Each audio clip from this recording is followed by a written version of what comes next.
you always have a good friend when out of a conversation, they kind of stir your heart a little bit and kind of stimulate your mind to kind of think about what they said. And so out of that conversation, I kind of started working on this lesson. And what I think I want to say to you at the very beginning is I can't really position for the future because there's still too many unknowns out there. But what I can do is I can position myself for the future. And I think that's kind of the first thing that we need to do. It's just kind of like, put the horse before the cart. I think I need to position myself, or as Mark Cole shared with me, he said, be the future instead of see the future. And that's kind of what I want to talk to you about today. How do I be the person I need to be now that really does prepare me for what I'm going to see tomorrow? John Wooden, my mentor, said so many times to me, John, when opportunity comes, it's too late to prepare. And trust me, out of this crisis, there's going to be a lot of opportunity. I know that for an absolute fact. So that's not the question, will there be opportunities? There will be challenges, by the way, too, but challenges and opportunity go right together like success and failure. So that's not the question, will there be opportunities? The question is, how do I position myself in order for me to be the person I need to be so that as I see the future, I can really seize the moment? So let me just share with you just kind of an insight, something that I haven't really shared with anybody, but this is how I reflect, and here's how I write. I take a subject like this. Okay, how do I maximize myself in the present? And what I do is I do two things when I get ready, when I want to reflect, when I want to think, when I want to begin to put words on my legal pad, when I want to begin to birth something that I'm either feeling, thinking. And what I do is I first of all, I get a question that frames what I want to think and meditate and reflect on. It's kind of like when I write a book, first thing you do is develop a thesis for that book, and everything in that book has to go to that thesis and come out of that thesis. Well, I do the same thing when I reflect and think. And so as I'm going through my questions, here's the question I wrote to prepare this lesson. The question's very simple. What am I doing right now that is right for tomorrow? What am I doing right at this moment that's going to be right for tomorrow? So that's the framing questions. And then what I do is I don't even write sentences. I just write one word, just one word. And I'll put several on. Maybe in this lesson, I put down maybe 16 or 17 words. That's all I do. I'll put on the left-hand column, just words that come under and fit under the framing of that question. And the reason I do that is I don't even start with a phrase or a sentence, is I start with a word because I want it to keep me on track. I want the word to be like an arrow that hits the bullseye of the target that I'm trying to hit.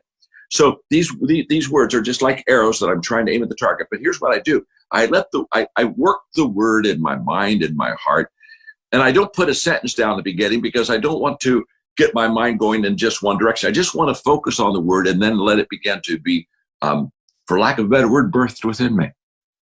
And then I'll start to work off of that word and maybe do a phrase, maybe a sentence. And then I, onto that, begin to attach things to it that fit that word, that phrase, or that sentence. And that's exactly, and I'm just sharing that with you because many of you have to teach, you have to lead, and if you have to do any writing or developing, it's not the only way, but it's just my way of taking nothing and beginning to birth something out of it that hopefully helps people. So that's what I did with this exercise. And so I'm going to give you some words today. Now, the challenge with this lesson is I don't have enough time to give you all the words because I put down 16. I think there are probably 10 to 12 that really stick. In other words, those arrows hit the target. The other ones, missed, okay? But so I'm going to give you, I think I could get maybe time for maybe 5 in today. But I want to give them to you, and I promise you that next week I'll go back and I'll give you some more words that'll just help you again to be the person you need to be today to position you to what you need to see tomorrow. Here we go. So what are some of the words that I embrace and practice right now to position myself correctly for tomorrow? Okay, the first word is humility. And again, I'm not sure, I want to say it's C.S. Lewis, but my favorite definition of humility, in fact, Chris texted it over to me the other day, and when I saw it, I thought, yeah, I've used the same one for a long time. Great minds think alike. But I love this phrase of humility, and that is not thinking less of yourself, but just thinking of yourself less. And the reason I like that so much is, and let me tell you what humility does. I mean, we could talk about humus and the earth, and there's a whole bunch of stuff I can talk about, but let me tell you what humility really does. When I have a sense of humility, it removes me, John Maxwell, from the center of the picture. In other words, no longer am I the main person. No longer is it all about me. And I begin to understand that life and all the good things about life include everyone else. And I'm in the picture, but I'm just a part of the picture, and I'm not in the center of the picture. And I think for leaders, this is absolutely essential for me and for all of us to understand that yes, we may be the voice, and we may even be the picture that everybody sees, the person that everybody sees, but really it's not about us. And one of the things I love about a crisis is that every time we're in a crisis, it removes us from being in the middle. It again gives us a perspective that is so much bigger than who we are, and so much bigger than what we are. Again, I'll make this illustration short because I've shared it many times, and that is when I was in my 30s, I had a mentor who sat me down one day, and we had a 3-hour long conversation around the table. And he basically said, John, you're very gifted. And so people are going to come around and they're going to talk to you about how wonderful you are and how amazing you are. And he said, I just want you to know there's nothing amazing about you. It's your gifts that are amazing, not you. It's your gifts that are amazing. And people see you in your giftedness. And so therefore they say, oh my goodness, well, I read his books and I look at him speak. And he said, understand this, John. What they're amazed at is their gifts, but they can't separate the gifts from you, so they think you're amazing. He said, always remember, they're gifts. You didn't earn them. You don't deserve them. They were given to you. They could be taken away from you. They're from God. They're gifts, John. They're not yours. Now, steward those gifts, maximize those gifts, work hard to reach your potential in those gifts, but they're not your gifts. They were given to you. They're not yours. It's not about you. That was life-changing to me. And to this day, I still carry that. I mean, now that's 40 years ago.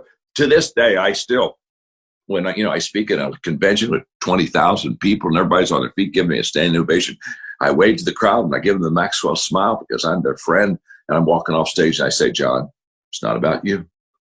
They're applauding your giftedness. Has nothing to do with you. Now, that's a real sense of what humility does and what a crisis does. I love to visit presidential libraries. I've been to every presidential library in America. Some of them I've been to 2, 3, up to 4 times. But if you ever go to the John Fitzgerald Kennedy Library in Boston, I've been to that, I think, 4 times. But it's a great one. If you ever go to that, on his desk in his office, he had a plaque that he looked at every day as he was president of the United States. And the plaque said, "Oh God, thy sea is so great and my boat is so small." Love that. What was JFK doing and saying with that plaque on his desk in the Oval Office? He was basically saying that I keep this plaque, these words in front of me for 2 reasons.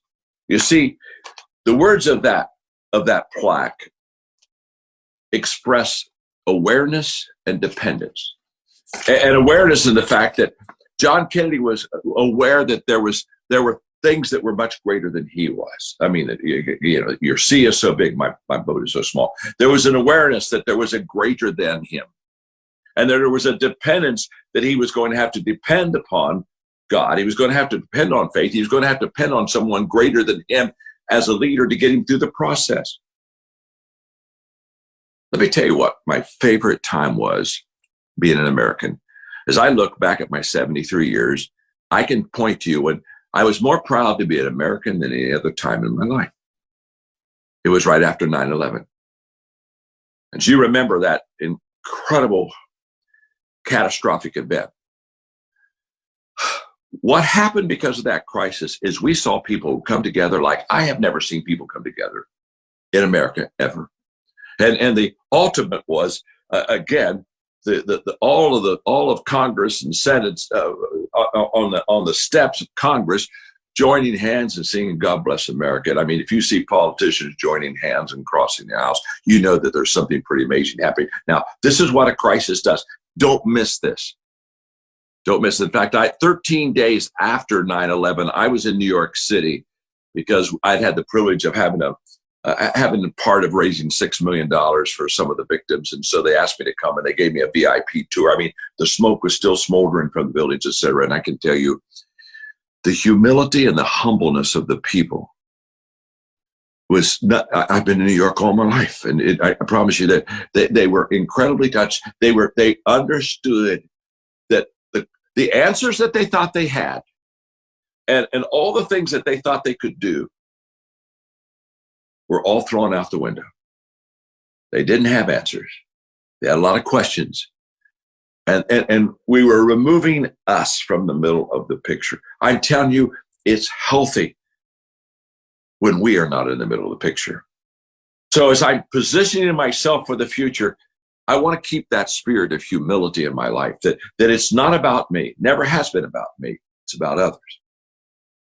The second word is adaptability. And this is a huge word for us to really think on and live in.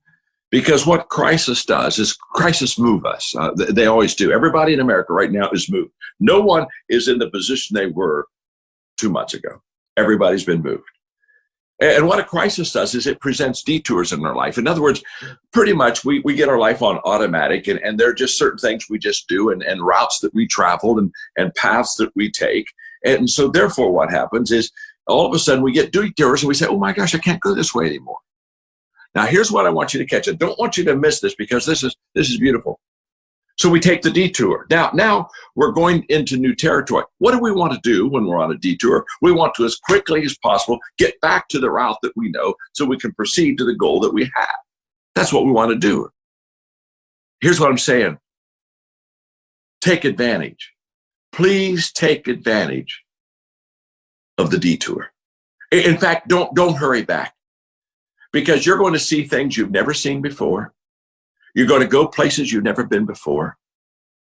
You're going to be able to look at things, understand things, have a different perspective than you ever had before. And the reason that you're going to be able to do that is because you're on a detour. When I wrote the book Leadership, it was all about the fact that leaders that are most successful are leaders that are most adaptable, flexible, agile. They're able to see the moment, but they're also able to seize the moment. There's a teaching of Gandhi that I want to give you right now that I have held very close to my heart for the last 4 or 5 years. And so I want to pass it on to you. But it talks about growth, adaptability, change within our lives. So let me read to you what Gandhi said. Constant development is the law of life. And a man who always tries to maintain his dogmas in order to appear consistent drives himself into a false position. Gandhi just basically says, if we're growing, if we're learning, if we're trying to hold on to certain things that we held on to 20 and 30 years ago, because of people are expecting that type of behavior out of us or that type of attitude, whatever it might be. He said what happens is it begins to cause us to act what we really aren't. And it puts us into a false position. In my world, we'd probably be called a hypocrite. Now, that false position phrase just grabbed me so much that I wrote down what I think false position is. And let me read it to you. It's a place where I try to cling to my old views in order to appear consistent while I realize that within myself, I've outgrown them and they no longer represent who I am. Wow. Now, because my life has been on a pretty fast speed growth process because I do it intentionally, I relate to so much this. because I could look back at myself 20 years ago and hardly recognize myself because of my growth and my development and new things I've learned and things I used to just hold on to. I don't hold on to them at all anymore. Why? They were good for me when I had them, but I've learned something better. I was on a detour, and I learned something I never learned about that part of the area of my life, and so I took that, and it helped me, and it allowed me to change profitably and personally and progressively in my life. And I say that to you because I think that that's what a crisis does to all of us. The other day I was thinking about all the times I have reinvented myself and made major changes in my life to position myself to continue to add value to people to a greater dimension. And I've had 9 personal changes, reinventions of who I am. Now, what I want you to understand is that, catch this, my values have stayed the same, okay? So during a crisis, my values don't move. In fact, during a crisis, my values just get stronger and more of an anchor to my life because they become validated. In a crisis, my values get validated. But let me tell you something. My views change. My perspective changes every time. So I wrote down in my notes as I'm teaching you this today is I just wrote, this is for me. Maybe you'll like it well enough to make it for you. Hopefully you will. I just wrote down for myself, I want the detour tour. I want a detour tour. I want a new way. I want a new way of seeing, understanding, thinking, and doing things. And I can promise you, you position yourself very, very well if you have that adaptability and say, yeah, I want the detour tour. I really want it. Chris, the other day, again, in our interaction, because again, he was very catalytic in this teaching, shared with me, he said, when you want to make changes and be adaptable, he said, look to your team and work it through your team. But he said, don't ask the people that you're trying to change if they want change, because the people you're trying to change, they don't want change at all. They want to stay in their comfort zone. They want it to be as it always was. And so then he quoted Henry Ford that said, if I asked people what they wanted, they would have said a faster horse. I just love that. In other words, we want a faster horse. Well, a faster horse isn't what the people needed, but that's all the people could think of. Being adaptable allows us to go beyond the faster horse mindset and say, wait a minute, I took a detour the other day, and guess what? I'd never been there before, and I had some thoughts I never had before, and I think a couple of them really are going to help me change and be different. Okay.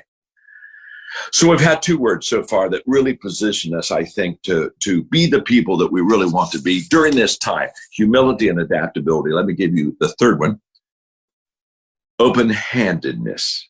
You see, during a crisis, the first thing that happens to us is change happens very quickly, and we are kind of blindsided like we were here. And so we began to say, okay, what's going to happen to me? The first question, whenever there's any kind of catastrophic change, the first question isn't what's going to happen to you. Can I tell you something? I'm not worried about you right now. The question is, what's going to happen to me? Okay, back to that humility. We're back in the middle now, okay?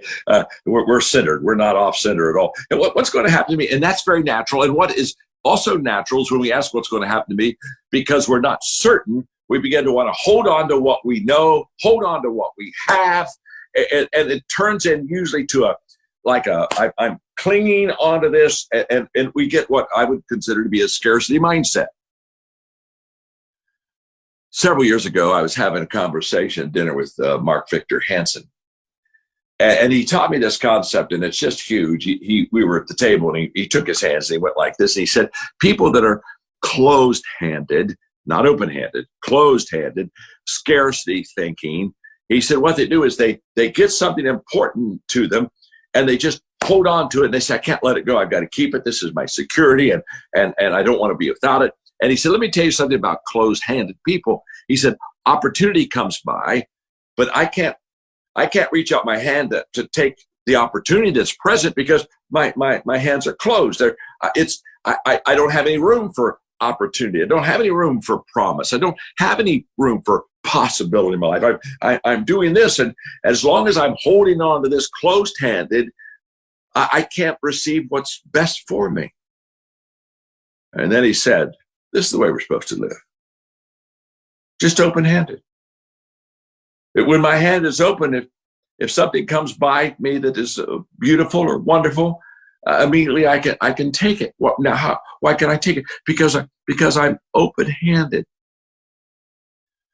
So let me give you 4 thoughts on open-handedness. I just developed this lesson last night, this part of the lesson, and I can hardly wait to really develop it. So I'm just kind of giving it to you. It's just fresh. Okay, it's not great, but it's fresh and it'll work.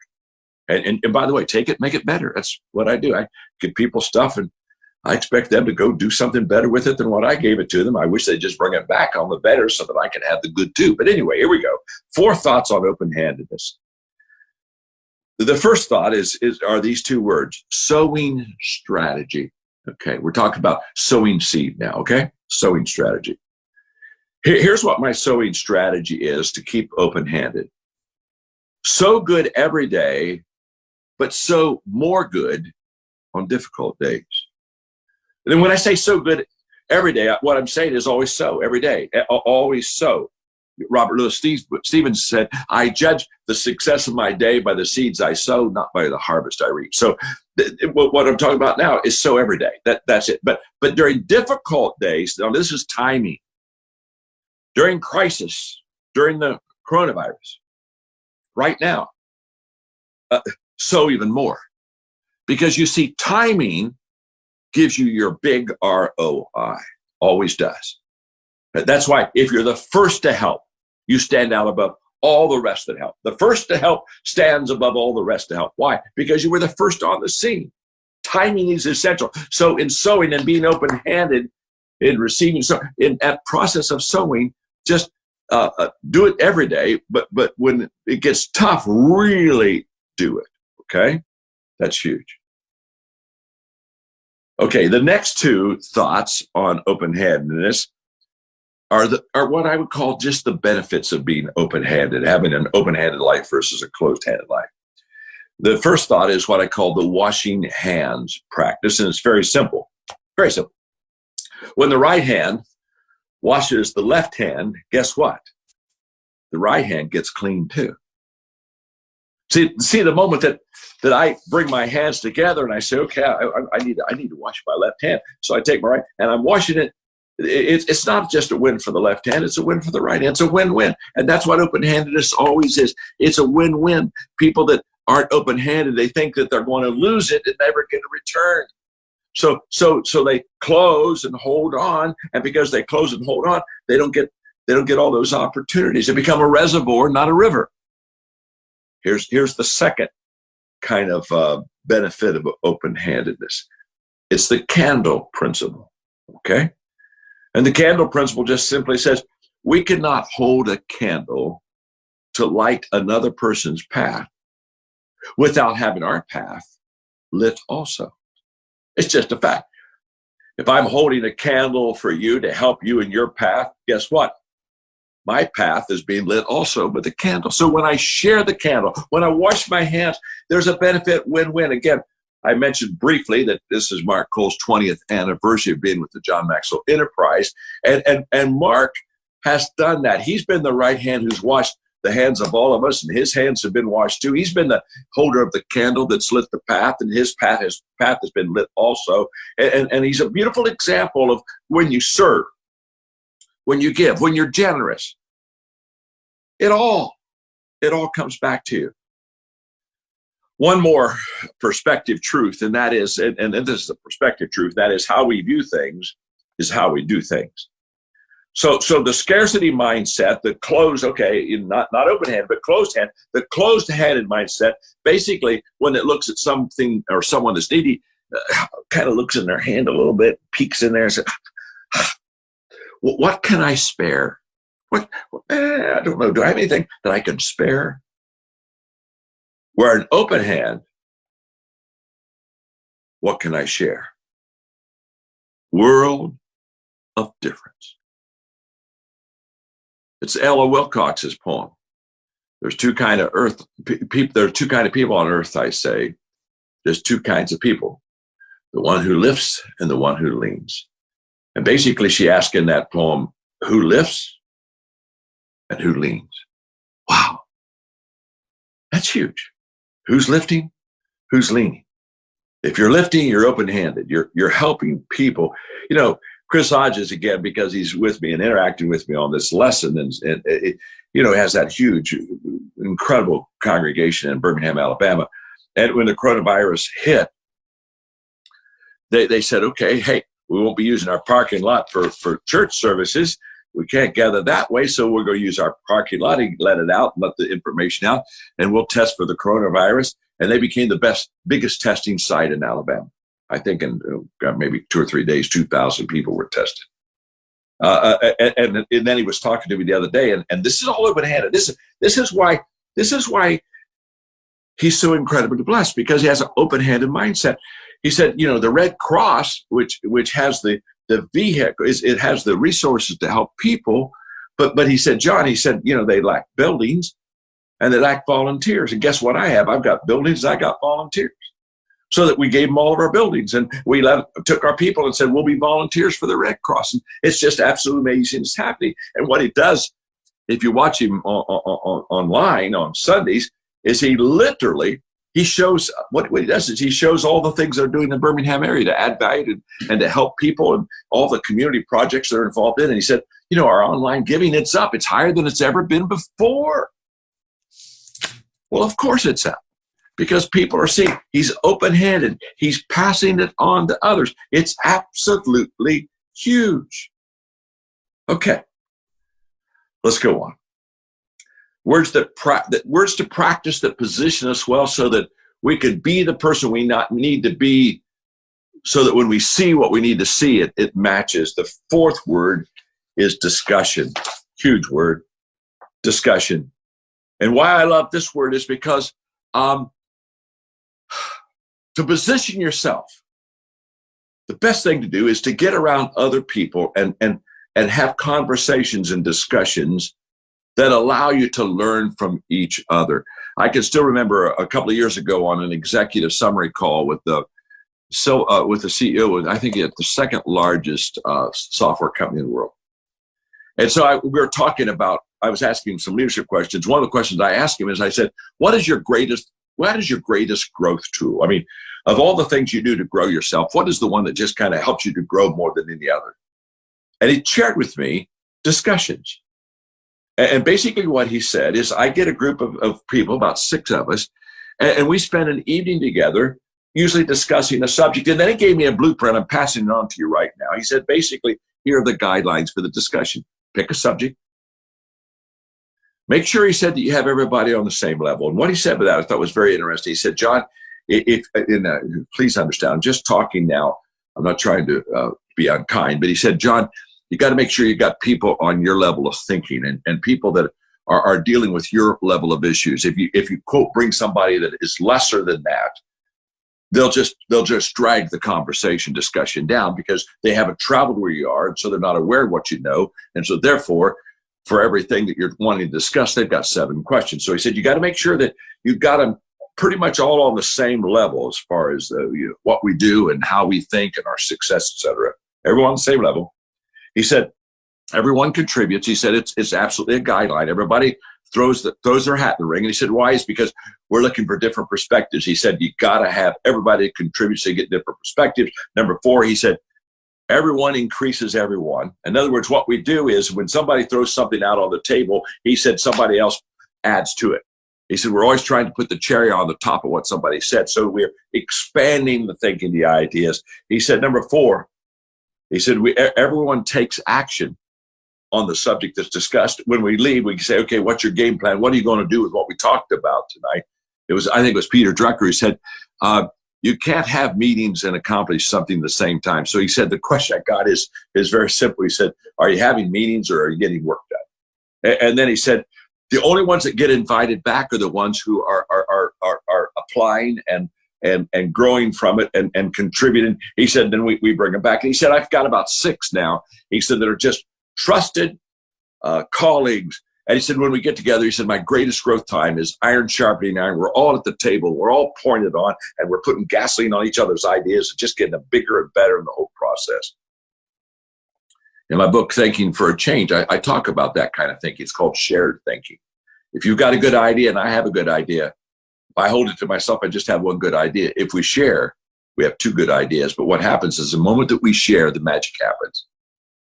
And it ignites us in thinking. And what happens when you share your good idea and I share my good idea, it ends up to be 3 ideas, 4 good ideas, because it begins to multiply. And great ideas are nothing but a process of several good ideas that are put together.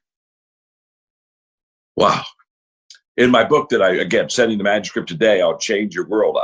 One of the chapters is entitled, I love this title, Transformation Happens One Table at a Time. Well, that's true in discussion too. And so during a crisis, to be the person you really want to be, I would encourage you to, take that, get you a few people that are where you are and get in discussions with. This is a perfect example. This lesson isn't just my lesson. It's Chris and I talking, and he made me a lot better. Without him, it'd be a good lesson, but it's a better lesson because he jumped in. He got to the table with. Okay, number 5. The last thing I want to share with you is, and it's really kind of 2 words. It's a word / another word, and that's question / reflection. To really position yourself to be who you really want to be during this crisis, so you can see what you need to see. You just need to ask a lot of questions. In my book, Leadership, again, one of my major shifts was from directing to connecting. And in the beginning, I just told people what to do, and then I started asking questions, and that's when I started connecting with them. And so in the discussion, to make a discussion great, if you're going to have a table like I just talked about a moment ago, you really want to have 3 things. You want to have preparation. You want to be prepared for what you're going to discuss. So you got to have preparation, you got to have reflection, and then, of course, then you have to have action. And what I want you to understand is reflection is right in the middle. You do the preparation, and then you do then after the discussion, you come away and you reflect on what's happening before you can take your action. So there are 4 reflection questions I'm always asking myself, and I just pass them on to you because you can ask yourself if you want to spend more time reflecting, which is huge because reflection turns experience, crisis, what we're going through, into insight. Here we go. The first reflection question is, what do I feel? How do I feel right now? What do I feel? I just came through an experience. What am I feeling? Because the first influencer in our life is almost always our emotions. Almost always. Not always, but almost always. And so what am I feeling? And you want to capture that feeling as quickly as you can, because it's kind of a raw, virgin, true feeling that you have in your life. Now, let me just say something about asking yourself, what am I feeling? What do I feel? Is that the fact, if you reflect quite a while on something, that emotion really begins to become intuition. And that's a whole different subject I don't need to get into today. But I tell you, intuition is developing the art of intuition has a great deal with giving the time to reflect on how you feel, because it's a gut thing. Okay. So first of all, what do I feel? Secondly, what do I know? What do I know? And wow, you don't want to have feeling, emotion without what you know, knowledge. You never. But you don't want to have knowledge without emotion either. So these are put together. They're stacked. Okay, this is kind of like layered reflection. This is how you layer your reflection. What am I feeling? And this is where you pause. You just pause. Okay, what do I know? Okay, here's how I'm feeling about this. But what do I know? And then thirdly, what do I think? I do thinking third, because what thinking does, it sorts out the differences between feeling and knowing. And I want to be able now to say, okay, out of knowing, this is what I know, and out of feeling, this is what thinking allows you to kind of sort it out. And then, of course, the last question, what do I do? Now it's time to go into action. So just a quick illustration. I'm done for today. Like with the coronavirus, what do I feel? Well, what I feel is that fear and uncertainty has compounded the crisis. And intuitively, now that I've had that emotion for some time, I think that fear and uncertainty will prolong the crisis. Now it's a real crisis, so I'm not trying to in any way diminish the crisis. But I'm here to tell you, fear and uncertainty, people's insecurity, scarcity, all those negative emotions we have in our life compound the problem itself. So what do I feel? Well, I feel that we have a problem, period, with the crisis in itself is a big problem, but it becomes a bigger problem when people have emotional negatives out of a dysfunctional lifestyle that just kind of puts kerosene on the problem. Well, what do I know? One of the things I know is that habits are being developed now in this crisis like no other crisis before because of the prolongedness of the crisis. And people are living life in a different way. And you can just believe me that, people that are home that have to commute an hour to work in a city each day one way and back and forth, can I tell you right now, they're saying, home's kind of nice to do my work. And kids are online courses. They're saying, do I really need to go back to the dormitory? And do I really need to pay all this money and get all this kind of stuff? I'm just saying, habits are being formed. By the way, good habits are being formed. Bad habits are being formed. One of the things I know for sure is that if you are during this crisis forming good habits, you'll come out really much better after the crisis. And if you right now are forming bad habits during the crisis, you'll come out even worse for the wear. Trust me. The habits that we have, and we're in a prolonged issue, so we're creating habits right now, are either making us or breaking us. And what I know is the fact that not only are habits being formed, but opportunities are literally being discovered right now. It's very exciting to see them all the companies and research groups going for the vaccine, and you love that. They're all racing. Who's going to get it first? Well, all the good things you and I have in our life in the area of medicine is because something bad happened, and somebody said, we got to find a medical answer to that. And what I know is this isn't going to go away quickly. I know that. It's very obvious now that even when we get some of our freedom back, until there's a vaccine for sure, that could be a reappearing process in our life. So what do I think? Well, what I think is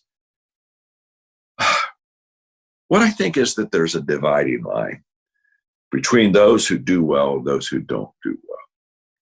And this isn't where I think leadership really comes in. I think as a leader, you really need to do your very best to get people during this time to get themselves removed out of the middle of the picture and practice humility. I think that we need to help our people become adaptable and flexible and show them it's okay for us to move around because we are. And I think it's very, very healthy for us with our people to teach them to be open-handed and generous and to get around and discuss it with other people on their level and spend time in reflection to getting better. So what do? I lead my people in the 5 things that I've just given you that you lead yourself. Because if this positions me well to be, again, the person I need to be so that I can see what I need to see, it also works for the people that you lead. So what you practice for yourself is you practice it, pass it on to others. And I love it. As you practice it, pass it on to others. Sit down with them. Not say, this is what I know. Say, this is what I'm learning. This is what I'm practicing. This is what I'm trying right now. There's a real sense of the spirit of connection when you approach them that way. So let's talk about how to turn adversity into an advantage. And there's part of this title I like, there's part of this title I really don't like. What I really want you to get is the fact that in adversity, there are certain advantages that adversity and crisis bring to us that without that adversity, we wouldn't have those advantages. We wouldn't have those opportunities. That's kind of the thesis of the lesson today. When I looked at the title, How to Turn Adversity into an Advantage, I wasn't trying to think of it in a wrong term as far as how to take advantage of people that are in adversity. That isn't that at all. I mean, remember yesterday I shared with you that in a leader's perspective, it's always the people first. What's always best for the people? That That keeps a leader's motives pure and right. If you and I are constantly saying, well, what's best for my people? Because whatever is best for my people as a leader, I should be doing my very best to provide it for them. But this is a terrific lesson on the fact that in adversity,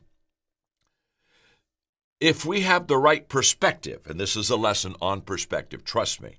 In fact, today and tomorrow, this is a part 1, tomorrow's part 2. This is a perspective lesson. What I want you to catch, though, is that without any question, the adversity that you and I are going through right now does have distinct advantages for us. That I know. You say, John, how do you know that? Well, it's very simple. Every crisis and every adversity in the history of the world has turned into terrific advantage for society. Again, I remember I mentioned yesterday, every medicine you take was because there was an adversity, a problem. Somebody had something that needed to be cured, so somebody went and invented a medicine. In other words, good things come out of bad things if you have the right perspective. If you have the wrong perspective, that's not true.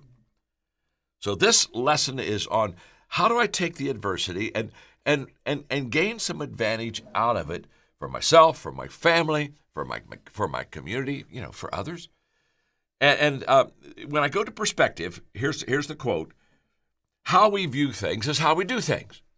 So it's possible for two people to view adversity and have two different responses to that adversity. One takes adversity and turns it into an advantage, and the other one takes adversity and says, oh, I'm at a disadvantage, and I'm a victim, and they just basically lay down, and instead of getting better, they get worse.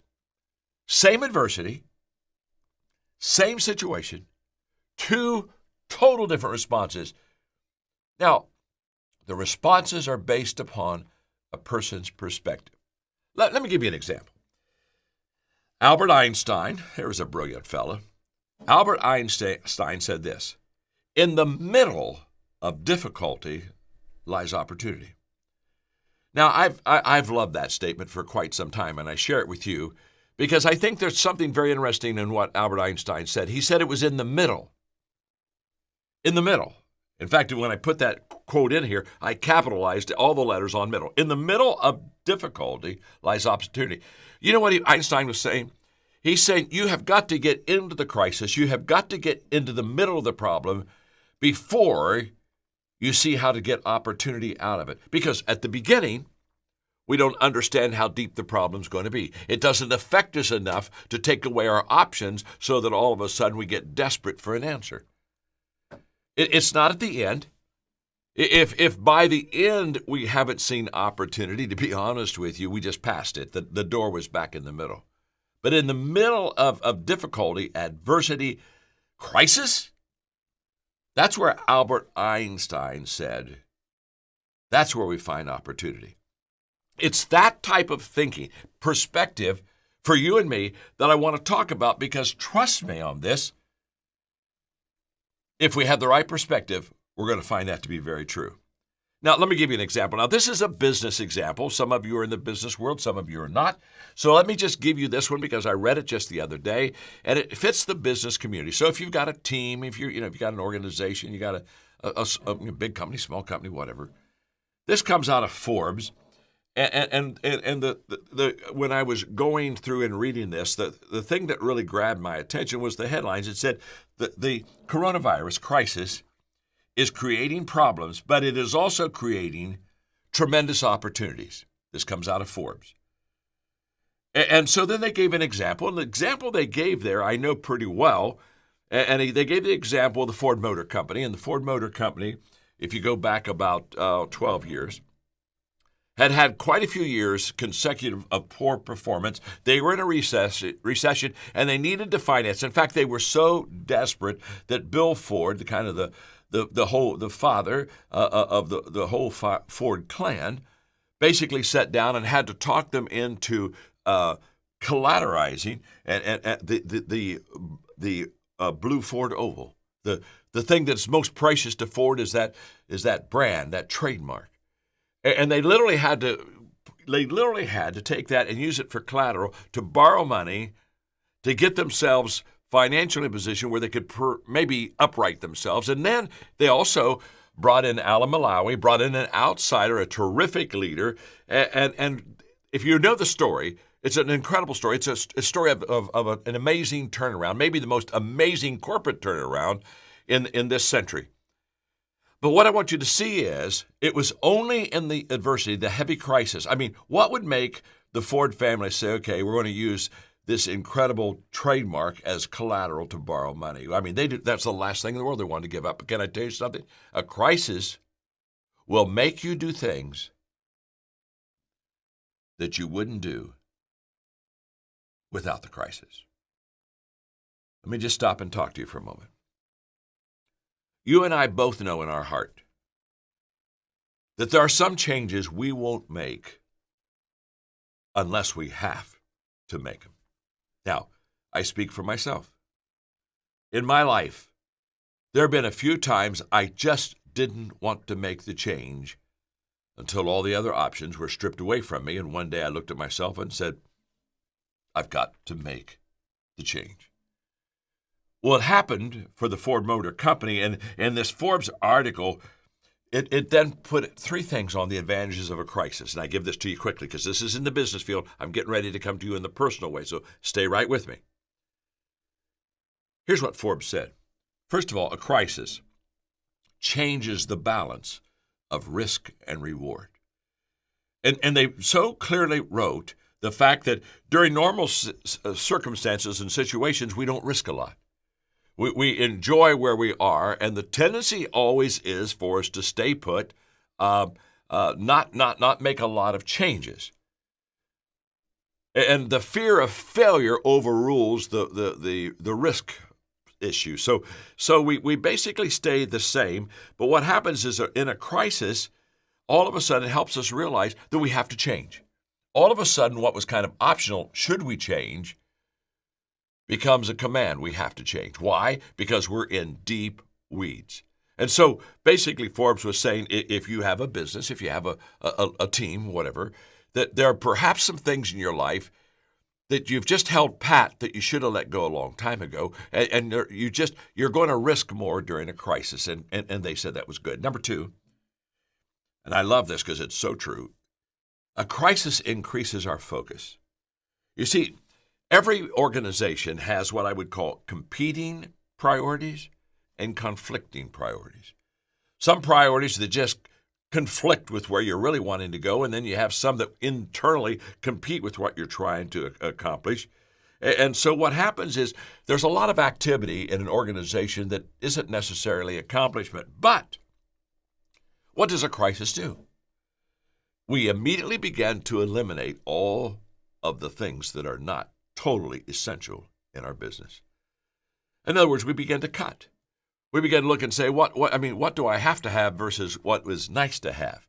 And that's happening right now. I mean, it's happening everywhere over America. People are looking and they're reevaluating, and what they're doing is that this crisis is causing me.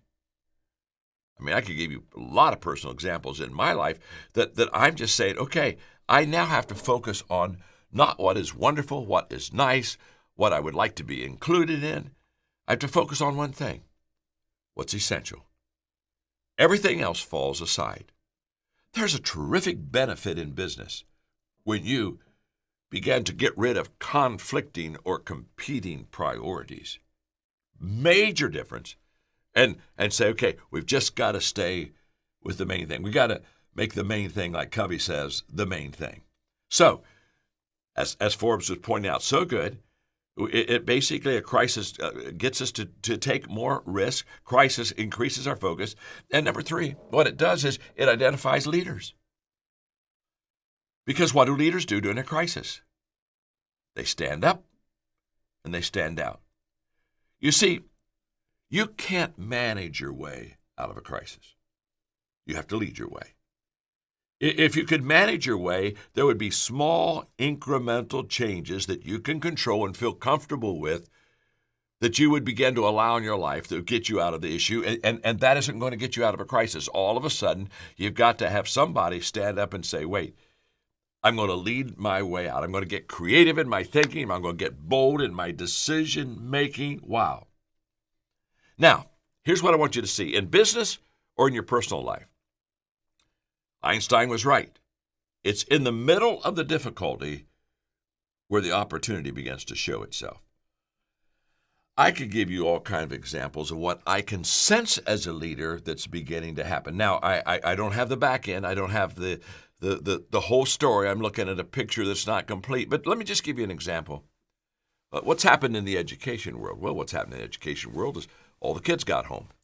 Not only in elementary and high school, but universities, colleges, sent the kids home.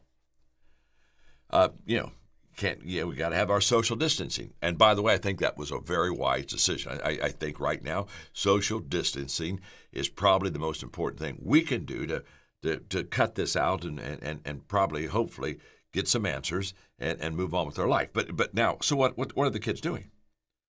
Online classes. Kids, millions of kids right now, are on online courses. Now, online courses, that's not new. That's been around for about 12, 15 years.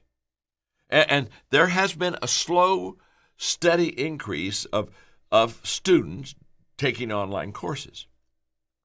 But now they all have to do it. And here's what's going to happen. There are kids who have never taken an online course, and they're going to do that, and then they're going to look at themselves and say, wait a minute, I'm home.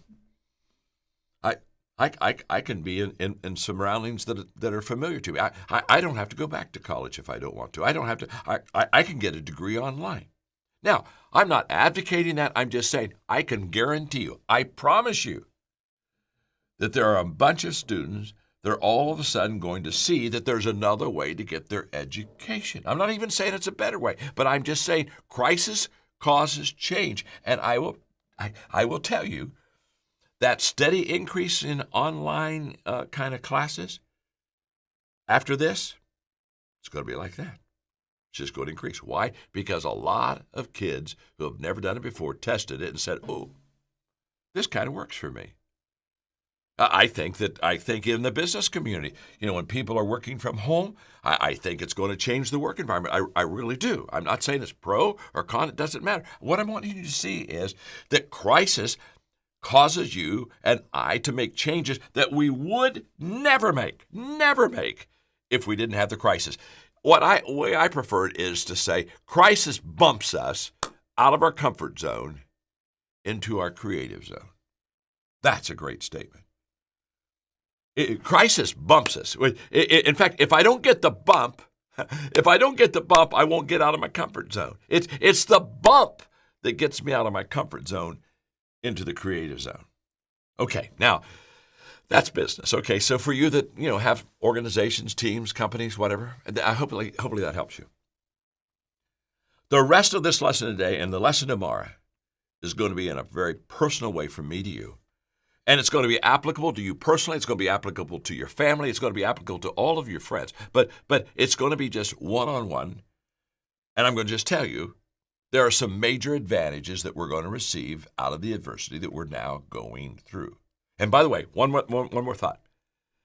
When we're in the middle of the crisis, where the opportunity, as Einstein says, there are two kinds of people. In the middle of the crisis, there are some people who are basically saying, how long will this last? We're all asking that, by the way. How long will this last? But there's a higher level of person who is saying, while I'm in it, how can I get better? How can I improve? What can I learn? How can I make this a stepping stone instead of a stumbling block? So what I'm going to do is I'm just going to talk to you about bad experiences for a moment. And there are 3 thoughts on bad experiences, since we're having one, a big one. The first thought on bad experiences is this: everyone has them. And everyone is in the middle of this crisis. I mean, no one is excluded. All of us are being touched. But, some days you're a pigeon and some days you're a statue. Some days you get the privilege of dumping on someone. Some days you're the one that gets dumped on. Well, a crisis is where, let me define a crisis. A crisis is where we're all a statue, okay? We're all getting dumped on.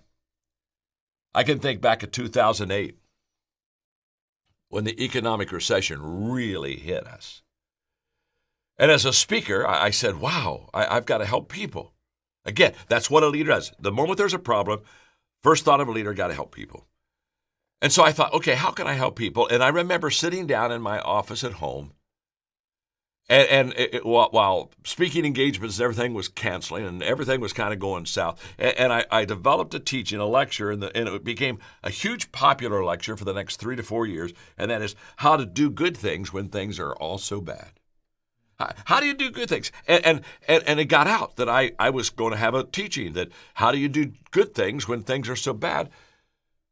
And for the next 3 years, companies, groups of people that wanted me to come and speak, they'd say, John, do that speech on how to do good things when things turn out bad. And it was just a pure teaching on, okay, it's bad, but while it's bad, we don't have to stay bad.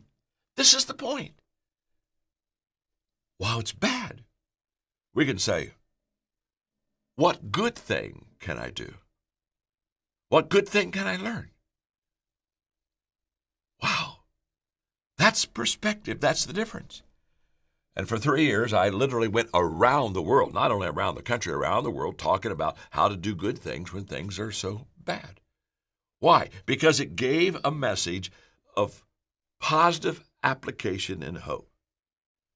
You see, what we do with bad experiences defines who we become. What we do with bad experiences defines who we become. The second thought that I want to give you about bad experiences, not only everyone has one, okay, so we're all in the same boat, okay, and there's a hole in the boat, and it's going to affect all of us.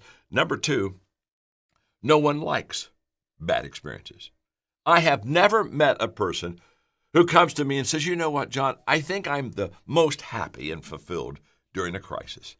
I just, you know what, John, I love problems. I love questions I can't answer and issues I can't solve. Nobody likes this. Nobody. I don't, you don't, we don't like it. I think we're kind of like Lucy, who just basically said one time, I don't want ups and downs, I just want ups. Okay, let's take a vote. You may be all by yourself, you may be with family members, or maybe just a couple people since we're social distancing, but every one of you do what I'm going to do. Let's all do a vote. How many of us, we want to join Lucy's Club? We just want ups and ups. But in fact, I really want ups and ups, and I know you really want ups and ups. And in a real world, we don't get ups and ups. Now, fortunately, we don't get just downs and downs. But in the real world, we get ups and downs, and we've got to be like my friend in college who told me one time. He said, John, I'm never down. I said, what do you mean you're never down? He said, I'm either up or I'm getting up. Well, in a crisis, what we're doing is getting up because we've been knocked down. You see, the issue is not have we been knocked down. The issue is, do we stay down? Or do we say, I don't like down. I want to get back up. It's those who don't like down, but go from not liking it to do something about it, that action, to get back up. But none of us likes a crisis. We all have it. None of us like it. My friend Chuck Swindoll, several years ago, he sent me this, and I'm going to just read it to you. It's about Chippy, a parakeet, okay? And he starts off by saying, Chippy the parakeet never saw it coming. One second, he was peacefully perched in his cage singing. And the next moment, he was sucked in, washed up, and blown over. His problem began when his owner decided to clean his cage with a vacuum. She stuck the nozzle in to suck up the seeds and feathers in the bottom of the cage. Then the phone rang. Instinctively, she turned to pick it up. She had barely said hello when Chippy got sucked in. She gasped. She let the phone drop. She turned off the vacuum, and with her heart in her mouth, she unzipped the bag, and there was Chippy, alive but stunned, covered with heavy black dust. She grabbed him. She rushed him to the bathtub, turned on the faucet full blast, and held Chippy under the torrent of ice-cold water, power washing him clean. So she did what any compassionate person, an owner, would do. She snatched up the hairdryer and blasted the wet, shivering little bird with hot air. And this story closes by just this beautiful phrase. Chippy doesn't sing much anymore. Of course, Chippy doesn't sing much anymore. Oh, There's a whole bunch of us right now. We've been blasted, and we're just not doing a lot of singing. You see, in bad experiences, everyone has them and no one likes them. And the last thought I want to give you on bad experiences, and then I'm going to turn to perspectives in a moment, is very few people make bad experiences positive experiences. Very few. But I am talking to the few. Our time together is for me to rally the few. I don't have any illusion that I'm going to rally the masses. But right now, I'm just trying to rally you. Because if I can rally you and get you seen with the right perspective how you can get better through this crisis, guess what you can do? You can then do the same for your family. What a gift for your family if all of a sudden you become the person that shows them the light at the end of the tunnel. Wow.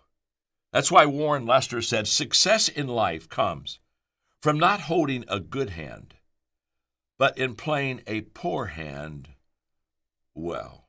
Wow. That's beautiful.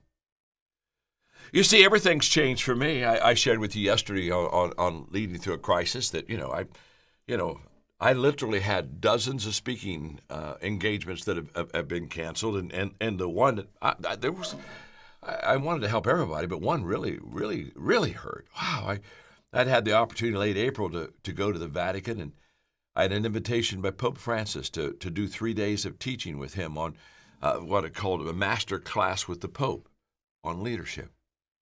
Oh, I look so much forward to time with him and time helping lift that load. And well, of course, it's all gone. It's all gone. It's all gone. So, again, so when I had somebody call me and say, what are you doing right now? What I'm doing is I'm making lemonade. And that's what I want you to do. I want you to make lemonade. We've all been handed a lemon. Now, some people are going to mount that lemon. They're going to take pictures of that lemon. They're going to talk about how tough life is with the lemon. And then there are some people that are just going to take that lemon and cut that baby open and make them some lemonade.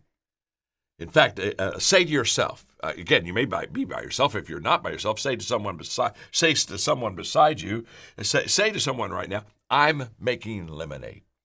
So when people ask you, what are you doing in the crisis? Well, I'm making lemonade. See, Napoleon Hill. All right, I'm about to dig in with you. Hang on. Fasten your seatbelts. Napoleon Hill said, every adversity, every failure, every heartache carries with it the seed of an equal or greater benefit. That is a powerful statement, but my folks, listen to me carefully. It's only a true statement if your perspective is right. Don't miss this. I'm going to read the statement again, and then you determine if it's true in your life or if it's not true. Every adversity, every failure, every heartache comes with the seed of an equal or greater benefit. I will not get an equal or greater benefit from adversity unless I have a perspective that believes that truth. If I believe nothing good can come out of something that is bad, then I will never, ever take advantage of that asset. So let's look at crisis leaders and what they do really well. I was listening the other day to a podcast by my friend Greg Rochelle, terrific leader. And he said something that I'm starting my main teaching off of. He said, you don't motivate through a crisis, you lead through it. He's exactly right. If we have motivational gifts as leaders, it's not going to work right now. We're going to have to day by day, not just give happy cliches and try to make everybody feel good. We're going to have to day by day walk with people through very dark, difficult times. And so I began asking myself, how do we lead through a crisis well? What do great crisis leaders do? And this is what I'm going to share with you. Number one, and they're not in any order of priority, it's just number one. Crisis leaders understand context. Now, of all the things I'm going to share with you, this could be the most important, but it also is maybe the most difficult, because when I began talking about how to understand context, this is not an easy thing to teach, but let me try. I'm going to give you 3 words that I think help me define what I mean by context. Those 3 words are awareness, anticipation, and agility. Lewis Carroll said that if you don't know where you're going, any road will get you there. Well, in a crisis, here's what happens. We know where we'd like to go, but the roads that we want to take, they're blocked. Our usual path of solving problems, our usual path of going from one place to another, it's blocked. In fact, you know what you see in a crisis? The sign you see in a crisis more than the other sign is the detour sign. All the time you're saying, well, I've always done it this way. Oops, I can't do it this way this time. I've got to take a detour. Well, I've always fixed the problem this way. Well, there's a detour sign there. Now, because of that, it's very important for a leader to constantly be aware of everything around him or her, and to constantly sense and anticipate, be intuitive, and to be agile. Let me define the difference between putting together a puzzle and trying to figure out a crisis. You know, if somebody put 1,000-piece puzzle in front of us, what do we do? What's the first thing we do? Well, the first thing we do is not try to put the puzzle together. The first thing we do is we look at the top of the box that has a picture of the puzzle on it.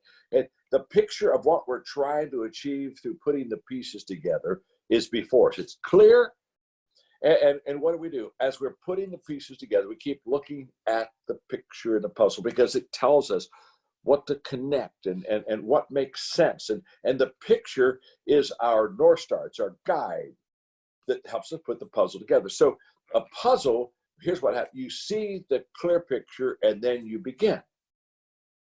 That describes life in good times. When times are going well and good for us, the picture's pretty clear. We know what tomorrow looks like. We're pretty certain what the next week, 2 weeks, a couple of months are going to perhaps be. But in a crisis, everything is turned upside down. Here's the difference. A puzzle, the good life gives you the clear picture, and then you put the pieces together to match that picture. You just keep looking at the clear picture. That's your guide. In a crisis, you don't get a picture. There's no picture right now of what's before us. All of us have uncertainty. I have uncertainty when people say, well, what do you think is going to happen? How long is it going to last, John? I have no idea. I don't know. I know humanly, I don't want it to last very long, but I know realistically, it's going to last longer than I want. But here's what I know. In a crisis, you have to begin. And as you begin, you slowly find the picture. But in a puzzle, the picture is clear and it's all complete. In a crisis, as you begin, the picture begins to form, but it's not a complete picture. You see a little piece of it. Okay, I got that. That makes sense. But the key of getting the picture to be clear in a crisis is movement. We continue to go forward, and the picture becomes clear as we move. That's why in leadership communication, which I'm going to talk to you about a little bit later, but that's why in leadership communication, this is key.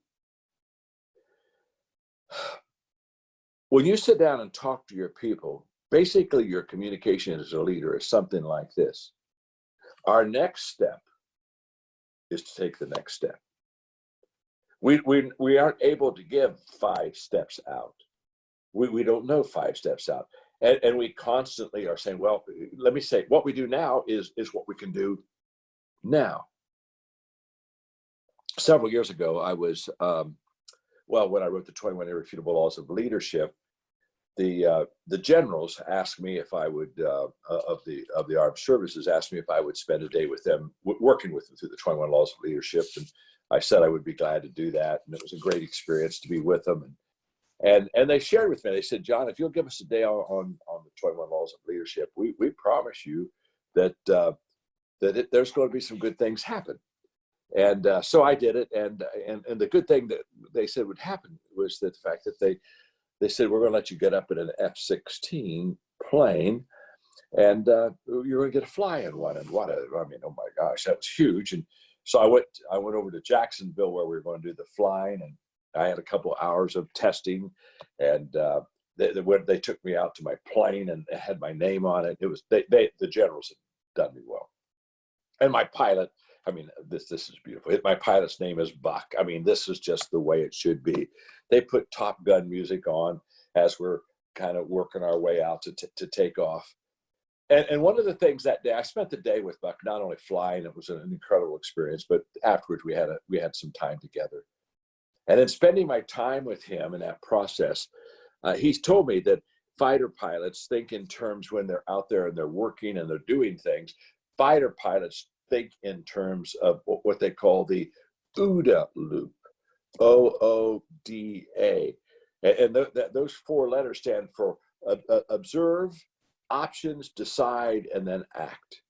And what he was basically saying is, as fighter pilots, we're constantly observing, we're constantly looking for the options that are around us, we're making decisions, have to make sometimes very quickly, and we have to act.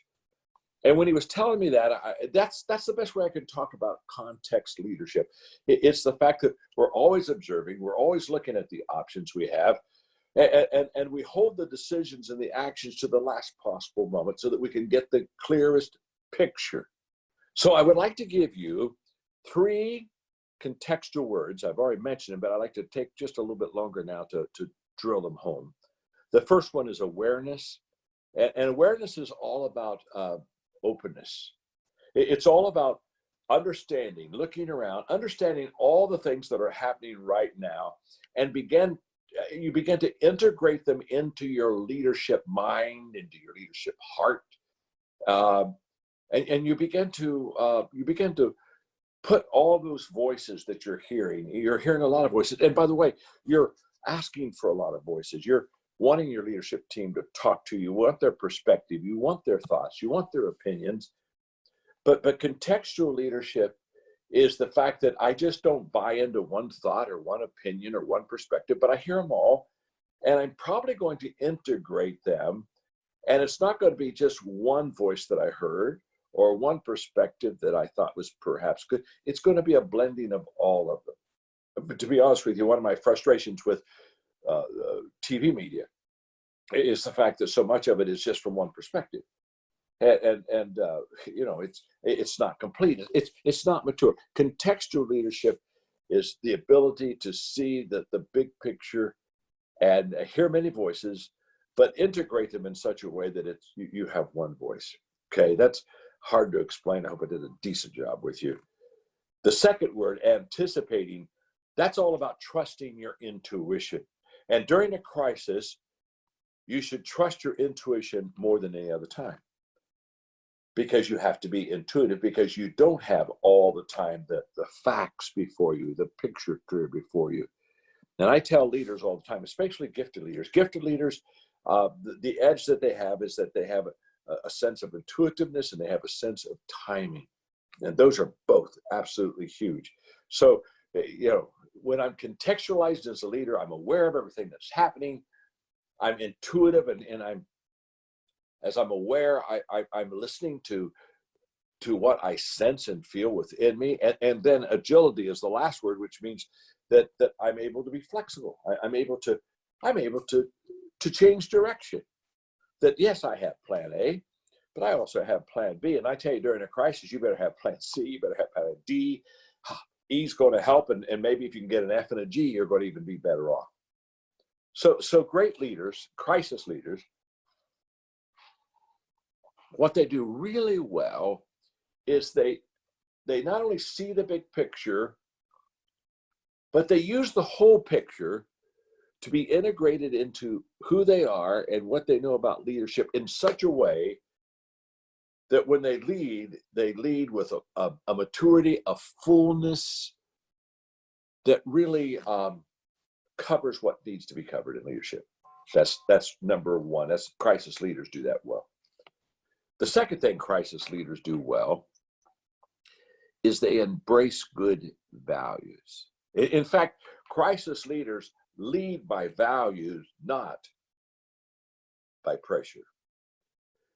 As I've looked at where we are right now, and every day I'm talking to leaders, every day I'm having leaders ask me questions.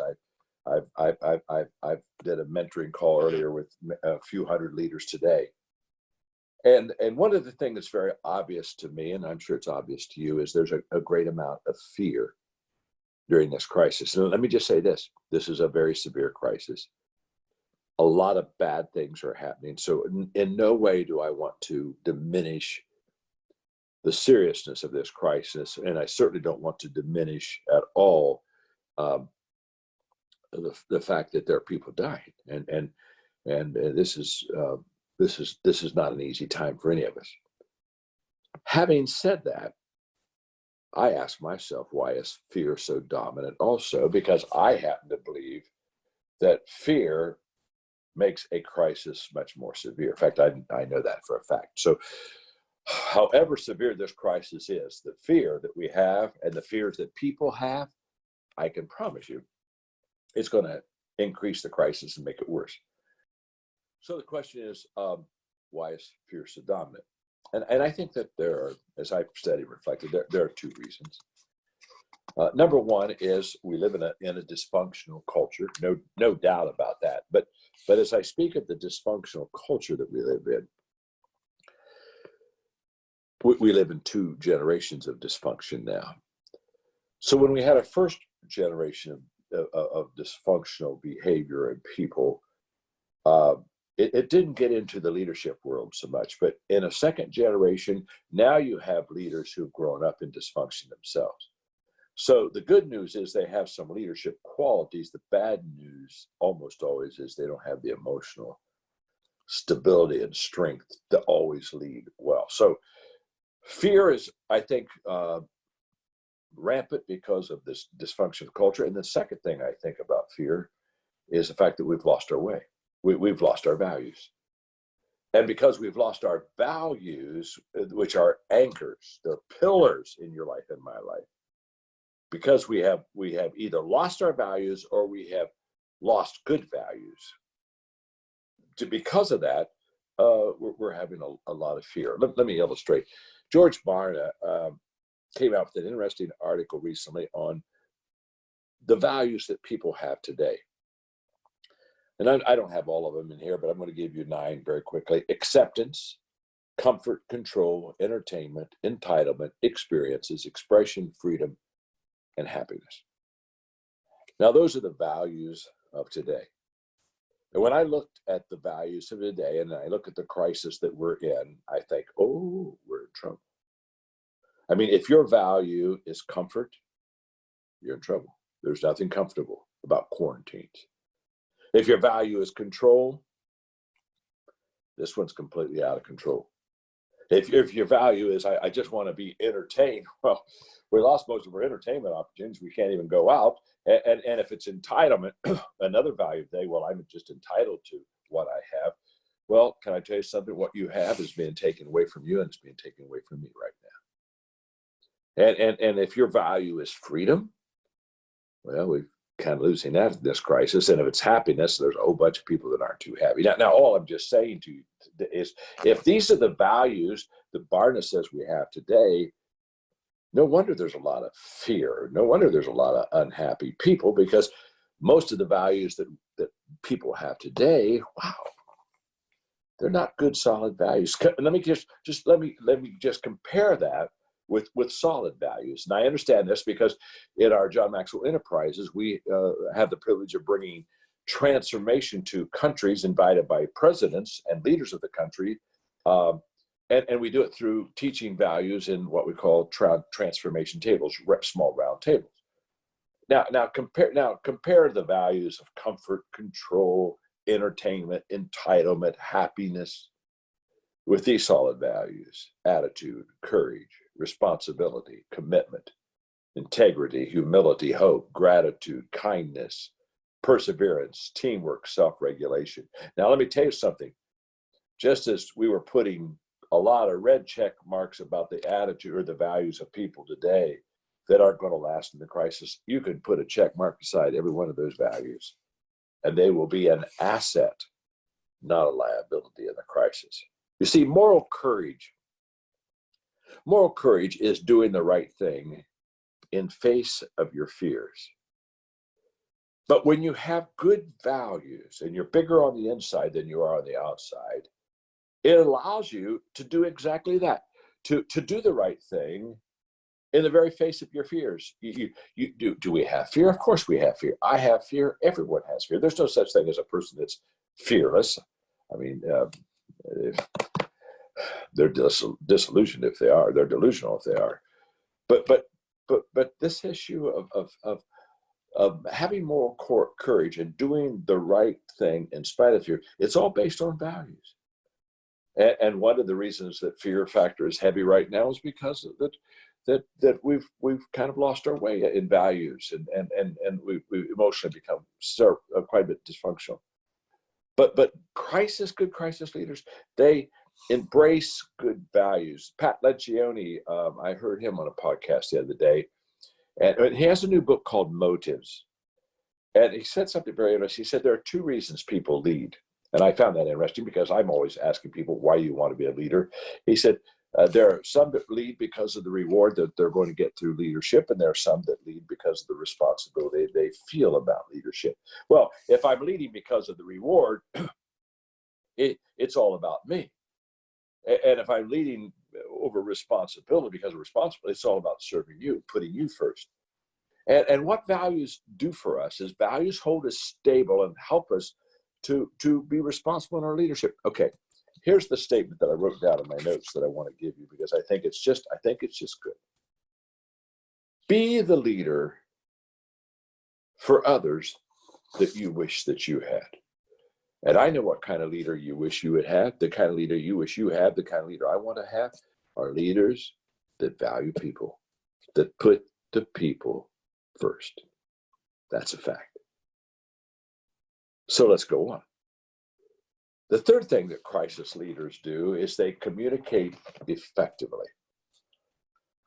And they effectively communicate several things. One, they effectively communicate reality.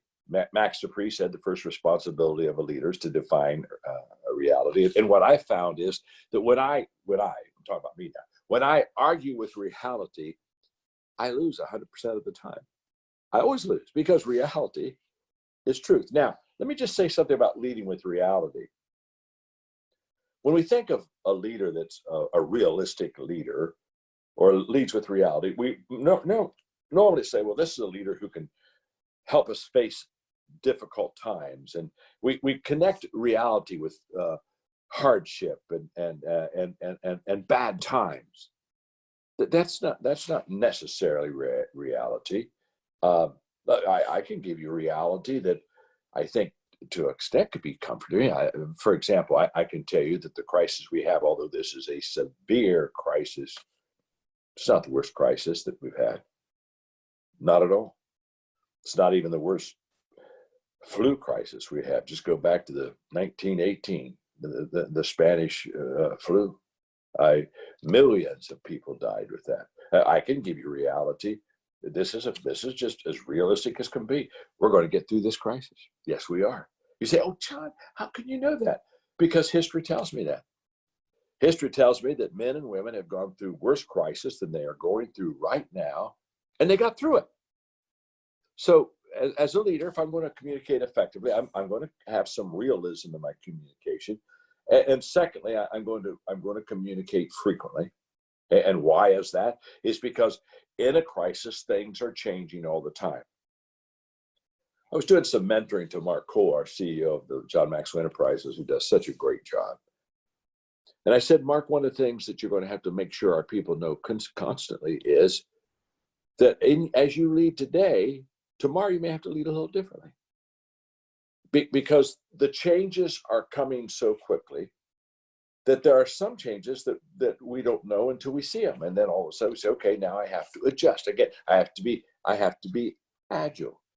I was talking to Casey Crawford, who's the founder and CEO of Movement Mortgage, a fabulous friend and a great, great leader. And we were just talking on the phone the other day, and he was telling me about that Movement Mortgage, how they're communicating. He said, we're communicating every day to our people. He said, every day we're through social media, we're communicating. And he said, we're explaining to them several things. He said, we're explaining to them what's happening. Oh, this is what happened since we talked yesterday. We're explaining to them issues that are arising. Oh, and by the way, last night, this issue arose that wasn't an issue until last night. He said, we're explaining the decisions we're going through. Now, we made this decision. Let me explain to you why we made this decision. Now, what's he doing? This is great communication. It's not only frequent, but it's intimate. It's opening up the door and letting people see on the inside, letting them share, find from you kind of the struggle that you're going through. The third kind of effective communication is just communicate with care. It's been very interesting. I've watched Andrew Cuomo, who's the governor of New York. I've watched him not a lot of times, maybe a half dozen times now, when he was communicating, obviously, to the people of New York and specifically to the people in the New York City area, which is just incredibly sad what they're going through. And but he's a very good communicator. And he's a very good communicator in a crisis. In fact, just to be honest with you, just from just my perspective, I'm looking at him and I'm thinking, wow, wouldn't the Democrats maybe want to have him to run for president? I mean, he seems to be able to communicate during a crisis very well. But he closes his time with personal thoughts. And the other day he talked about his brother that has the coronavirus, and it was so touching. It was so personal. It was so warm, and I thought, oh, he's closing the gap between himself as a leader and all of his entire audience by saying, hey, look, my brother's infected with this. It's coming home, and that's great communication. That you communicate the reality. That frequently you're letting them, but you communicate at all times. Communicate care, and the fourth thing that you communicate effectively is put we in the picture, not you and me, but we. It's the real corny story of two guys on one end of the boat, and on the other end was a big leak, and the people at the other end were trying to bail the water out, and the two guys that are furthest from the problem, and one guy looks at the other and says, boy, I said, I'm glad that hole isn't on our end of the boat. Huh. Bless his heart, he doesn't understand that we're all in the same boat. And we equals, it equals community, it equals team, it equals partnership. And I tell you, we're entering into a time of what I would call mass collaboration. And the more that we come together, in fact, I want to stop here and say that I think that as this crisis worsens, I think we're really going to see, Americans get better. It's a terrible way to look at it, but I'm seeing them come together. I'm seeing them care for each other more. I think that one of our major problems in our country over the last few years has been partisanship. Democracy doesn't work really good when it's us against them. It only works good when both sides of the aisle and as politicians come up and talk together and work together. Democracy works best when leaders are contextual, like I talked about in the vinegar, where they take all the thoughts and they bring them together to get the best thoughts, where they have shared thinking. And I just think that that as you're communicating, don't look and say, boy, thank God I don't live in New York City. Our area is not affected like that at all. No. If the hole's in the boat, we all go down unless we all work together. But I think people are more resilient than they think they are. I think they're more creative than they think they are. And I think they're more generous than they think they are. And I think that this crisis right now is going to maximize those good qualities in people. I think you're going to see more and more every day people doing better while the crisis, even at this time, gets worse. Which brings me to the last way of communicating effectively, and that is just to communicate hope. Back to Cuomo just for a second. The other day he was talking, and of course New York City has been hit the worst in the country. And he said, let me tell you why I'm glad to be a New Yorker. Oh, I love this. And then he talked about the fact that New Yorkers have already proven we can get through the tough times. And we got through 9/11. And we can get through this. But let me tell you why I'm so glad to be a New Yorker. And he just lifted the spirit. He communicated and he gave hope at the same time. Eleanor Roosevelt said, good leaders inspire confidence in the leader, but great leaders, what do? They inspire confidence in the people themselves. I love that. Winston Churchill, there's a leader that could lead in a crisis. I love the Churchill bunker. I just love that man. I think he was an incredible leader. During World War II, now I just referred a moment ago when I was talking about New York City of 9/11. Let me put this in perspective. Winston Churchill during World War II went through 51 9/11s. And what did he do after the bombing? Comes out of that bunker. Next day, goes right to where the bombing was, where buildings are flattened, smoke ascending, just horrible conditions. And he's walking among the ruins and the rubble, smoking a cigar, looking right in the camera, letting the camera picture all the bad stuff that's happening. And he's flashing the victory sign. And he's basically saying, guess what? We got hit last night, but we're still standing. We got hit last night, but we haven't surrendered. We got hit last night, but we haven't lost hope. No wonder Winston Churchill would say, courage is going from failure to failure without losing your enthusiasm. I love that. Number 4, crisis leaders think creatively. Crisis leaders believe that there is always an answer, and let me underline the word always.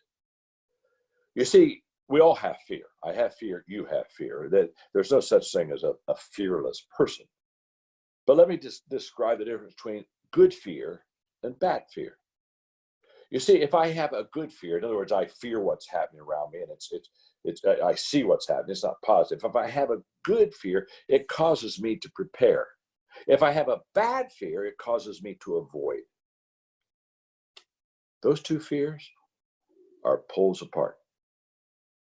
And crisis leaders, they have a good fear. And that fear causes them to think, to prepare, to start to become creative in the midst of surrounding problems. Chuck Swindoll, wonderful friend, oh my gosh, what a great guy. He said, we are all faced with a series of opportunities that are brilliantly disguised as impossible solutions. You see, every opportunity is surrounded by a problem. It just is. You don't go up to an opportunity and not have to go through adversity or difficulty. And so a great leader, they think creative. They look at the crisis we're in and they ask this question. In fact, I was in a conference one time, and we're doing a Q&A, and I had a person in the audience say this to me, and I loved it so much I stopped him and put it on my iPhone so I would never lose the quote. He said, my wife and I and our leadership team, when a crisis comes or something really difficult comes our way, he said, the first question we ask each other is, what good thing is going to come out of this? Now, that's a person who is a crisis leader, who thinks creatively. There's always an answer. What good thing is going to come out of this? I want to encourage you as we look, and we're surrounded by the coronavirus, and we're surrounded by, it's not getting better as I'm teaching it right now. What good thing is going to come out of this? Trust me, if we have a good fear, we're going to find the good things that can come out of us, good things about ourselves, good things about our team. If we have a bad fear, we're going to avoid it and stay away. You know, Carly Fiorina said, fear hides possibilities. That's so true. Fear hides possibilities. Fear, worry. Yeah. Worry, if you're a gardener, let me describe what worry is. Worry is like, if you're a gardener, like going out and fertilizing the weeds. If you went out and saw somebody taking fertilizer and fertilizing the weeds, you'd run up to them and say, wait a minute, what are you doing? Those weeds need to be pulled out of the garden. They don't need to grow. They don't need to take over the garden. We would say, that's the dumbest thing I've ever seen. That gardener's over there fertilizing weeds. Can I tell you something much, much worse than fertilizing weeds is people that are fertilizing negative thought, worry, and fear in their life right now. It's only going to grow. It's going to consume the garden of your mind. So what I want you to do is ask yourself two questions. I'll give you the two questions that I want to talk about just very briefly. Question number one is, what would I love to do right now since I have more time? That's a great question. I mean, aren't there things that you would have loved to do and just didn't have time to do them? I think we're all there. And the question number two is, what should I do now that I have more time? Now, that's a different question. I'll come back to that, but let me just talk to you about what would you love to do that you just love to do it, but you just haven't had time. I mean, for me, right on my desk, right over there, I can get, let's see, I got 6 books that I just wanted to read. I've had them kind of waiting for me, and now I have the time. I'm going to read those books this month. How about friends to call? I mean, I every day on my phone, every day I put down people that I need to call to touch base with you, or perhaps people that I can add value to. I thought about you all day today, about adding value to you, and for me, one of the things I just would love to have a little bit more rest. I keep a pretty fast pace, and I get that time now. I'm getting to rest. Now, the second question, what should I do now that I have more time? Well, let me just say this. Okay, here I've written down 3 things for me: exercise and diet. That's one. I put them together. Clean out my closet and clean my office here. I really don't want to clean out the closet. Need to. My office is in really good shape, but I just really need to, there's just some filing, some things I need to do. I haven't done for a long time. I need to do exercise and diet. That's always a challenge. But for me, one of the reasons I've always said as a quote excuse, remember the worst excuse is a good excuse. One of the things I've always said is, well, it's hard for me to do that when I travel so much. Well, no travel now, John. Hey, your favorite excuse has just been shot. So here, let me just say this, especially when I look at what should I do now that I have time. I think when we're through this time of quarantine and the crisis kind of eases up, I think there are going to be some people that are going to be very fulfilled in the fact that they took the very best use of the time they had at home and maximized the return for it. And then I think there are others who are going to say, wow, I didn't really maximize my time. What I'm saying to you is just very, very simple. Opportunities, they're never lost. People say, oh man, I lost that opportunity. I said, no, you didn't lose that opportunity. I said, somebody found it. Somebody always finds it. And so when you look at the opportunity, you're always going to see the problem, but you got to get through the problem so you can get to the opportunities. And great leaders believe there's always an answer. And they do a lot of good creativity. Number 5, great leaders embrace technology. Now, obviously, I don't need to say much about this, but technology is right now king because we're able to touch our people through it. I'm touching you right now through it. When we canceled our John Maxwell team, our coaches conference in Orlando, 3,500 people were going to come. We asked ourselves, what should we do? And so what we decided was that on March 22nd, 23rd, 24th, 25th, that we would go online. And in the beginning, we were just going to go online to our coaches. And then we said, wait, let's go online to a lot of people. And over 1 million people joined us. It was all because of technology. And it wasn't interesting. We went from 3,500 people that we touched it without that technology to 1 million people. Now, I'm going to get out of that because that's not my strength at all. I have great people around me to do technology, not me. But let me review quickly. Crisis leaders do, we shared 5 things. Understand context, embrace good values, communicate effectively, think creatively, embrace technology. Number 6, they show humility. Crisis leaders are very open. They're very honest, and pretty much that their humility and their authenticity allows them just to look at you, and you sense that they're not trying to fake it till they make it. What I mean by a leader of humility, I mean a person that looks at you and says, "I need you to help me. I'm asking you to help me." I've often said that one of the things people need to hear from their leader is, "I need you." There's something highly complimentary about asking a person's opinion, or saying, "Hey, look, I can't make it without you." A humble leader values people, puts the people first. And again, regardless of what situation you're in, as I talk to my leaders of all of my organizations, I've told them people first. Not money, not profits, not business, not strategy. People first. If I lose it all, if I lose everything in my life, but I've been good to the people and I've done my best to take care of the people, and I've shown care to the people, I've done what's best for them, not what's best for me. Then even if I lose it all, I'll be able to look at them in the eye and give them a hug and smile and say, I did my best. Obviously I didn't maybe save us, but I did my best. That's essential. You've got to live. If you're a leader, you got to live with your heart. A humble leader, they ask for help. They value people. They have a servant's heart. They're constantly saying, "How can I help you?" And they constantly are pointing to others, giving them credit. You see, in the business community, so many times we talk about four things: strategy, what we must do; mission, what we want to achieve; purpose, why we're in the business; and action, let's go do it. But there's something wrong with that picture. Where are the people? The people should be right in the middle of every decision that we make. What's best for my people?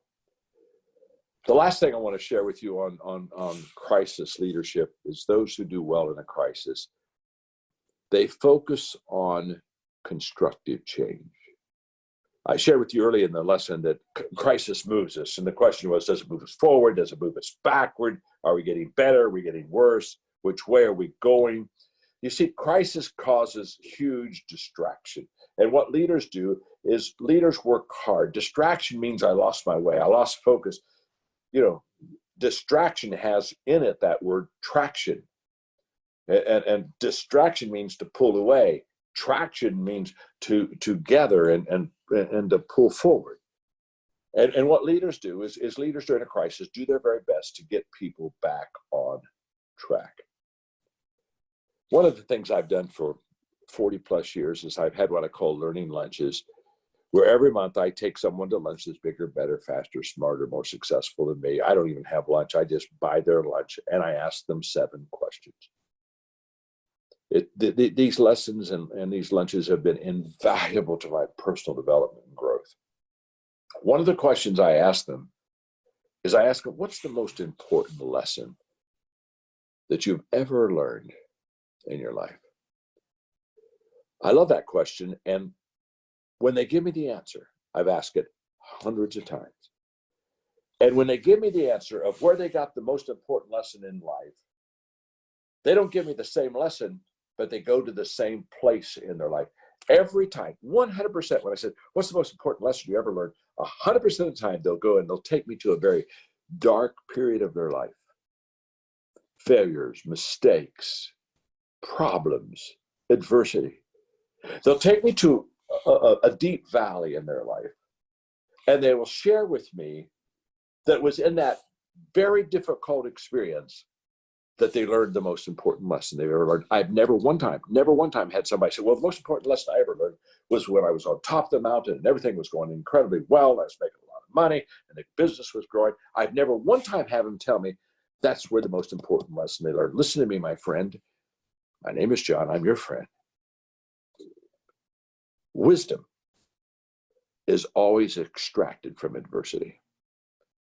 So when you hear a person that has great maturity, great wisdom, deep thought, it comes out of a deep valley. So when I asked that question at the lunch, what's the most important lesson you learned? I don't know what lesson they're going to teach me. I know that it's going to help me, but I know where the lesson comes from. It comes from their biggest disappointments and their darkest days. So I just now talk to you for the next couple of minutes from my heart. The question I ask myself, but the question I hope that you're asking yourself is, since I'm going through this deep valley, and since this is a very difficult time for me, for you, for all of us, where are the opportunities? What lessons am I learning right now? This is huge. The other day I was going through again, what lessons am I learning during this dark time? And one of the things I wrote down was the fact that a leader never has the luxury of having all the answers. That just about the time I think as a leader that I've really developed my leadership and I got the leadership game down, a crisis hits and the playbook's gone. Now I've got to, that pre-game plan and leadership, it's all tossed out the window. Now I've got to have some halftime adjustments. In fact, in a crisis, you have to adjust every minute. You can't even wait for halftime. Halftime's too far away. But I just sat there and I thought to myself, no matter how good a leader we are, no matter how much we know leadership, and people look at me as quote an expert in leadership, whatever that means. Here's what I know: that it takes a crisis one more time to help me to understand that life is beyond me. There are questions that I do not have answers for. And I consider it to be very grounding to me. It makes me depend on others, the team, because I'm a person of faith, it makes me depend more on God. In fact, it's during these kind of crises that I just wish everybody had faith, faith grounded in God. And again, I'm not at all trying to put this over on you, but I can tell you that when I see friends really struggle, sometimes I just reach out to them and I just say to them, wow, I wish you had my faith right now, because I have peace that perhaps you don't have. I've got strength that I'm not sure is yours. Joy. Yeah. So I just want to say to you that there's a whole bunch of bad stuff happening to me right now. And in fact, if I put my list down, it's probably about 50 to 1. Bad things versus good things. But here's what I know. When I put down the good thing that's happening to me right now during this very difficult time, it's not the number of items on my sheet that determines whether I'm having a good day or a bad day. It's the weight of those items. And the 50 things on the bad column that just aren't going well for me right now, just like, hey, they're not going well for you either. They're not going well for any of us. We're all in the same boat. There may be a hole at the other end, but we're in the same boat. You have so many ministry leaders that are looking at you. And I love this question because we do have a lot of ministry leaders, faith leaders that's tuning in. I believe, as you taught in lesson number 2, that the church is also experiencing a fundamental shift in the way we will lead and minister to our people on a weekly basis. So as leaders in the faith community, pastors, how do we balance our response of faith during a crisis with social responsibility to the people we serve? Well, I think faith is social responsibility. What did Jesus say? He said, love the Lord your God with all your heart, mind, and soul, strength, and then love your neighbor as yourself. I think he was basically saying, love God passionately, that's faith, and socially distance right now. I mean, I think that's what he's saying. Love your neighbor as you love yourself. You wouldn't want to give someone the virus. You wouldn't want somebody to give you the virus. And I think that's right in line with faith. And I think it shows terrific respect for people, respect for life. Now, none of us like this. None of us. I mean, we're all frustrated because, pastors want to have their congregations live. I mean, hey, musicians want to be in a concert hall right now. Yeah. Hey, the NBA wants to be playing basketball, and I tell you right now, I'm missing March Madness, okay? So we're all in deficit here. I haven't found anybody. I mean, think about it. It's bad enough to have to be at home all the time, Mark, but I can't even watch any ball games. Yeah. And basically that removes about all TV for me. But here, for all of my pastor friends, I'm here to tell you, this is your finest hour. Yeah. Your finest hour is when crisis meets faith. Trust me on this. Because people are more receptive to God and to faith right now than they are in good times. It has been proven. In fact, I did a paper one time in church history class on how persecution helped the early church. And basically, the bottom line is when things are going bad for the faith community, things go good. Yeah. And when things go good for the faith community, things go bad. So this is your hour, and we can either.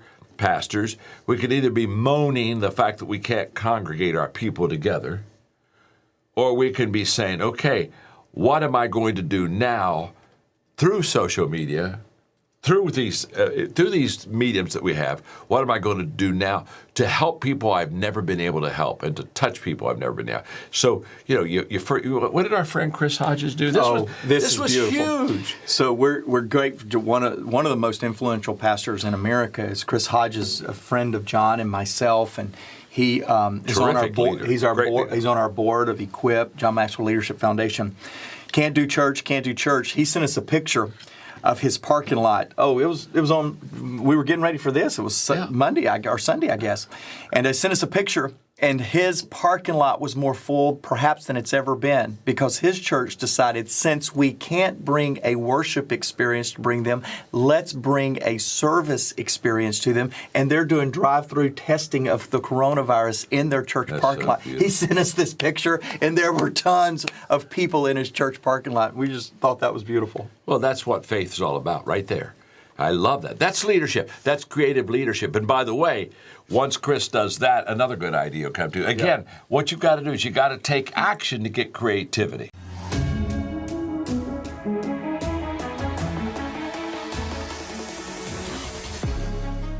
Welcome to the Maxwell Leadership Executive Podcast, where our goal is to help you increase your reputation as a leader, increase your ability to influence others, and increase your ability to fully engage your team to deliver remarkable results.